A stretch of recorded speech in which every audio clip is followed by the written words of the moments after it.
Okay, so welcome again to General Mathematics. So we're going to continue our discussion on the logarithmic function. So in our last video, we already look into the process on how to convert exponential function to logarithmic function, or exponential equation to logarithmic equation, and convert logarithmic equation to exponential equation. So therefore, from that example, we know that if it is difficult to write equation as a power of the same base, then we can consider taking the logarithm of both sides of the equation to solve for the exponent. So where we can use either the common logarithm, where the base is 10, and the natural logarithm, where the base is e. So ipagpapalagay natin that their common base is 10, or their common base is e. So for example, so sabi natin kanina, yung 2 raised to x is equal to 3 is mahirap hanapan ng common base. So instead of 2 raised to x is equal to 3, we can write it as log of 2 raised to x is equal to log of 3, or the logarithm of 2 raised to x is equal to the logarithm of 3. So we know that their common base here is 10. So yan, so, pinagpalagay lang natin. So we know that the logarithm of 3, the value of this logarithm of 3 is equal to the value of logarithm of 2 raised to x. So likewise, we can also use the natural logarithm. So kung ayaw nyo ng log, you can also use natural logarithm, or ln, where the common base is said to be e. So yan. So the natural logarithm of 2 raised to x is equal to the value of the natural logarithm of 3. So in real life application, let's see how this works. So last time, di ba, meron tayong mga applications para sa exponential function. However, there are cases, sabi natin, that instead of looking for the future value or the predicted population over time, we're looking for the value of time, or we're looking for example, the relative growth rate, or the value of k. So let's see how this works in real life application. So let us recall on the different formula na ginamit natin sa mga applications natin. So we have here for compound interest. So we have the amount, or the accumulated value, is equal to the principal times 1 plus the rate divided by the number of compounding raised to the number of compounding times t. For the population growth, we have here, the population is equal to the initial population times 1 plus the rate raised to the time interval divided by the defined unit of time. And for the decrease in population, or sa decay naman natin, sa decay, ay yung growth by doubling muna. So growth by doubling, so diba, yung kapag doubling, ang ibig sabihin yung rate is 100. Kapag tripling, the rate is 200. So 200 plus 1 is 3. 100 plus 1 is 2. That's why doubling and tripling. So for growth by doubling, we know that population is equal to initial times 2 raised to t divided by t, or just raised to t. Yan. So for the decay, so instead of addition, we use subtraction. So dito, kapag decaying ang value, we can write it. So pwede mong palitan to ng subtraction, or pwede mong palitan to ng subtraction. So for the decay, we know that, so gamitin na lang natin yung to denote the initial and future value, gamitin na lang natin yung letter A. So A is equal to the initial value times 1 minus the rate raised to time divided by time. So we can also use the equation with the natural base. So wherein A is equal to A sub O times E raised to KT for the growth, and a is equal to a sub o times a raised to negative k times t for the decay. So, yan. So, ito yung mga ginamit natin in our exponential function na mga applications. So, these are the equations. So, let us look on the different examples related to our previous examples for exponential. So, in the light of how to look for the exponents. So, kapag given yung value nito, itong other variable dito or other entities dito, kapag given yung value nila pero unknown yung exponent, paano natin nahanapin yung exponent? So, di ba, hindi naman tayo palating makakahanap ng common value kasi mahirap hanapan pa rin ng common value ang mga numbers. Depende na lang kung madali hanapan. Pero kung mahirap, we need to use other means to solve for the exponent. So, we have here examples to look for the value of the exponents. So, this example is for compound interest.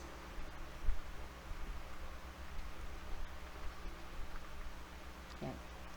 Sabi dito, in how many years will it take a certain investment to double itself if the interest is compounded annually at 8%? So, let us write the equation for compound interest. Sabi natin, A is equal to the principal times 1 plus the rate divided by the number of compounding raised to the number of compounding times the time interval.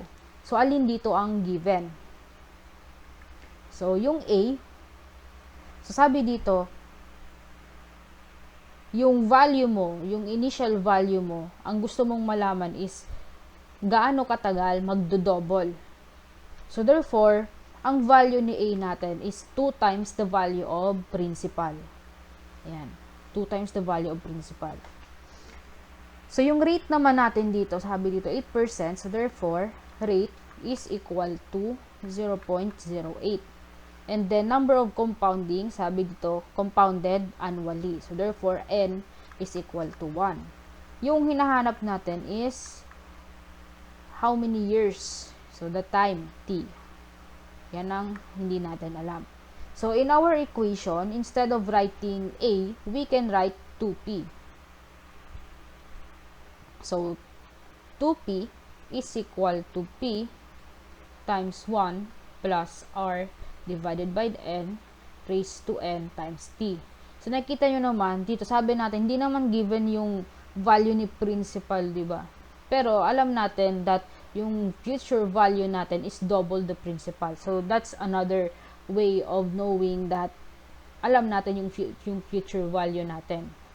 So, that is our future value, double the principal. So, we need to eliminate or we need to isolate yung T. So, from this equation or from this expression, gusto natin ma-isolate si T.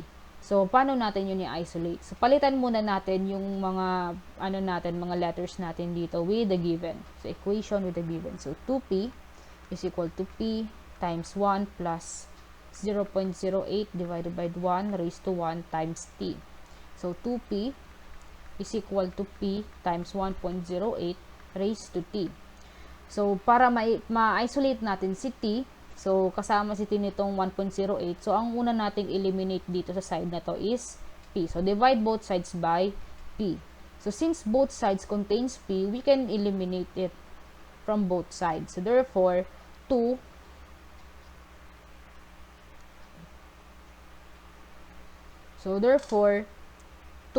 is equal to 1.08 raised to T. So, this expression is the same as our, yung 2x raised to, natin. Ayan. So, 2x is equal to, raised to x is equal to 3. So, diba, ito, mahirap din tong hanapan ng common base. So, sabi natin, kapag mahirap hanapan ng common base, we can use either the logarithm or the natural logarithm. So, with base 10 and with base e. So, yung kanina, yung meron tayong 2 is equal to 1.08 raised to x. So, di ba, mahirap siyang hanapan ng common base. So, we can just express it as the logarithm of 2 is equal to the logarithm of 1.08 raised to x. Yan. So, balik tayo dun sa ating problem. So, instead of just writing it in this way, we can convert it to logarithm. So, log of 2, or gusto nyo natural logarithm of 2, so is equal to log of 1.08 raised to t. So, this expression, this logarithmic expression, we can expand this one. So, later in our discussion, makikita nyo yung iba-ibang way on how to expand and how to simplify the different logarithmic expressions. So, to expand this one, we bring our exponent to this side. So, multiply natin tong logarithm of 1.08 to the exponent. So, we have here log 2 is equal to t times the logarithm of 1.08. So, magbukas na lang tayo ng another board.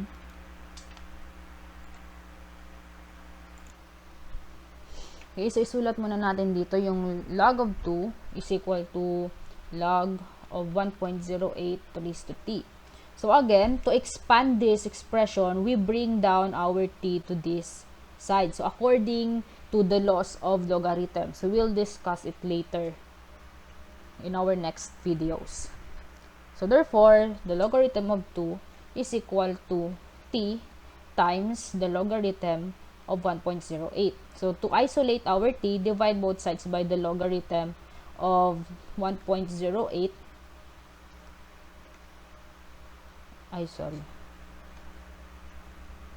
Logarithm of 1.08. So, eliminate. May eliminate natin to. So, therefore, t is equal to the logarithm of 2 divided by the logarithm of 1.08. So, what is now the value of t? So, in your calculator, you can plug this value. The logarithm of 2 divided by the logarithm of 1.08.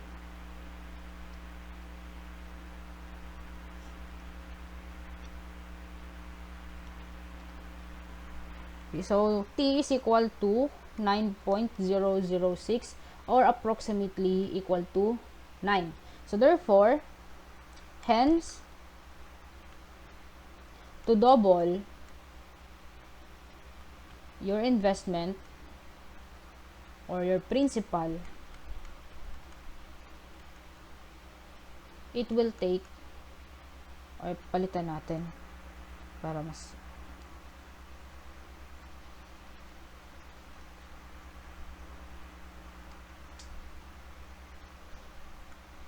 hence it will take 9 years kasi we define time as years, diba? So it will take 9 years for your principal or investment to double if the annual